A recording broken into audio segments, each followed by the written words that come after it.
Et enfin, dans les cadres d'améliorer les conditions de vie des anciens combattants, le ministre délégué aux anciens combattants Eliezer Tambwe séjourne actuellement dans la province du Congo au central depuis quelques jours. Suivez.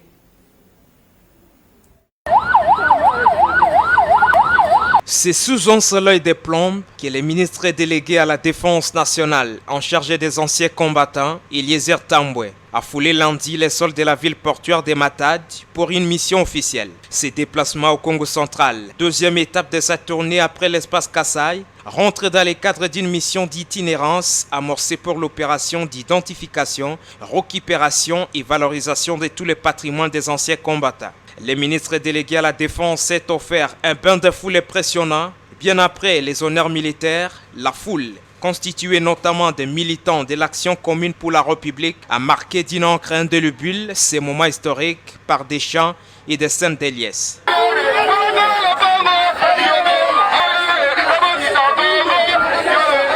Le cortège du ministre délégué s'est ensuite dirigé à l'état-major général où il a présidé durant près de 2 heures une importante réunion de sécurité entre les officiers de l'armée et les personnels de la division urbaine des anciens combattants à la 12e région militaire. Au sortir de cette réunion, le ministre délégué s'est rendu à la division urbaine des anciens combattants afin de se prégner des conditions de travail des administratifs.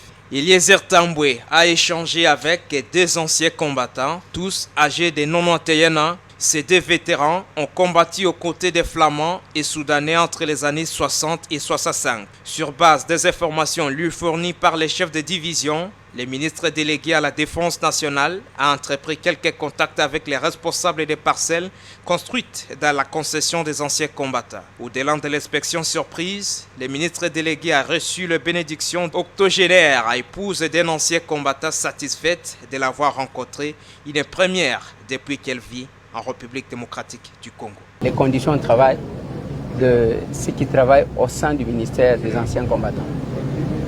La force reste à la loi. Et il y a un principe de droit qui dit que le droit n'est droit que quand on sait le revendiquer. Ici, nous revendiquons les droits des anciens combattants qui ne doivent souffrir d'aucun sens. Voilà pourquoi nous sommes là et nous estimons que nous irons jusqu'au bout.